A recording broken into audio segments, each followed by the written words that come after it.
Bueno, vamos a seguir con el trabajo práctico 3 y vamos a ver el ejercicio 4, que dice: un capital de 20.000 pesos se constituye con 14 depósitos mensuales vencidos de 1.400 pesos. Calcular la tasa de interés. Fíjense, tenemos un capital de 20.000 pesos que se constituye con 14 depósitos mensuales vencidos, que la cuota dice que los depósitos son de 1.400 pesos, o sea, la cuota, y es mensual y es vencida.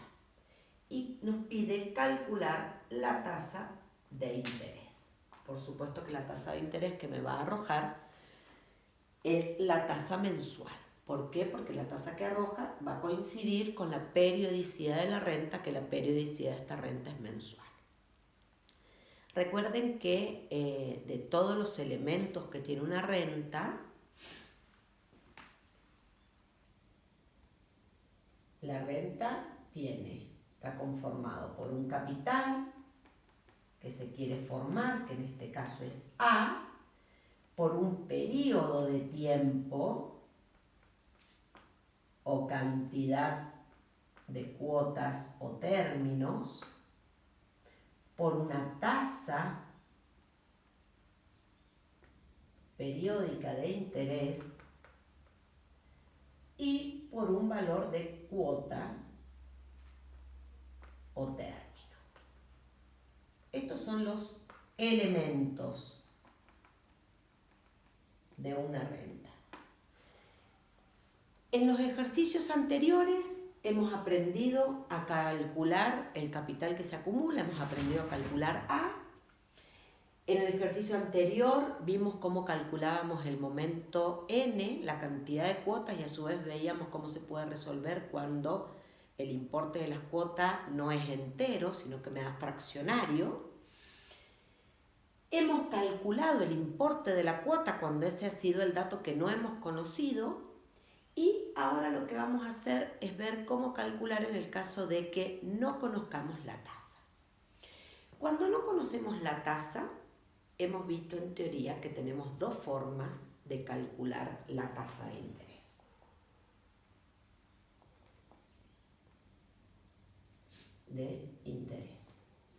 Tenemos el método de Bailey y tenemos la fórmula de Newton. ¿Cuándo voy a utilizar uno y cuándo voy a utilizar el otro?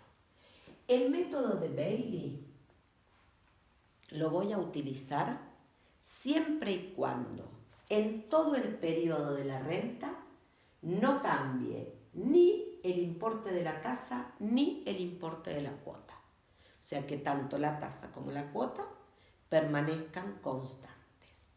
Si durante todo el periodo de la renta hay algún cambio en el importe de la cuota o en la cuantía de la tasa, no voy a poder aplicar Bailey, voy a tener que aplicar la fórmula de Newton.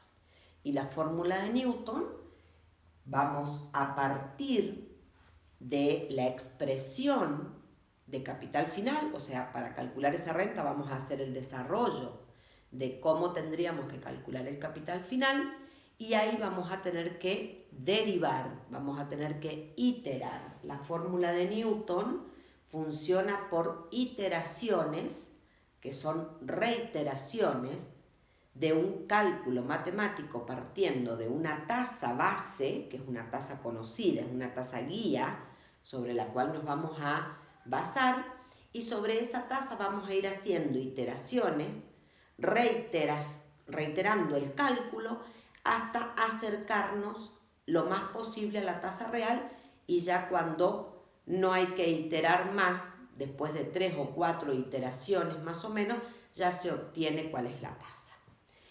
Bueno, pero fíjense en este ejercicio. Dice que la cantidad de cuotas son 14, que el monto de la cuota es de 1.400 y quiero conocer la tasa. O sea, a lo largo de la vida de esta renta no hay ni cambio en el monto de la cuota, ni cambio en la tasa. Entonces, ¿qué puedo hacer? Digo, puedo aplicar Bailey. Y Bailey, que también lo han desarrollado con Alejandrina y también lo tienen en los cuadernillos, tenemos 4 fórmulas distintas. O sea que vamos a tener Bailey para capital final y vamos a tener Bailey para cuando calculemos valor actual, que esto todavía no lo hemos visto. Y a su vez, en capital final, que es lo que estamos viendo, vamos a tener una fórmula de Bailey para capital final de una renta vencida y vamos a tener otra fórmula de Bailey para capital final de una renta adelantada. Fíjense entonces nosotros cuál es la que vamos a aplicar. Vamos a aplicar Bailey para capital final de una renta vencida. Entonces, se escribe así, Bailey para capital final de una renta vencida. Esa es la fórmula que vamos a aplicar. ¿Y cómo se obtiene? Primero, en Bailey calculamos primero una tasa que es H, que es bastante aproximada a la I, a nuestra tasa periódica. Y después calculamos la tasa I. Entonces, para calcular H, sabemos que se calcula como A sobre C por N a la 2 sobre N menos 1 y todo esto menos 1. Y sabemos que I lo vamos a poner por acá abajo. Y se calcula como N más 1 por H más 12 sobre 2 por N más 1 por H más 12 y todo esto por H. Primero se calcula H y el valor que resulte de esta H es el que va a ser reemplazado luego en esta fórmula. Entonces, en nuestro caso, A vale 20.000, C es 1.400, N es 14, a la 2 sobre 14 menos 1 y todo esto menos 1. Entonces, el valor de H me da 0,03113. Ahora, con este valor de H me voy a reemplazarlo en la expresión para el cálculo de la tasa periódica. Entonces, ¿qué vamos a decir? Que I es igual. Fíjense, N es 14. Bueno, si quieren lo vamos a escribir. 14 más 1, que es 15, por H, 0,03113 más 12, y todo esto por 2 por 14 más 1 por H más 12 y todo esto por 0,03113. Fíjense, esto me da 15 y esto me da 2 por 15, me da 30.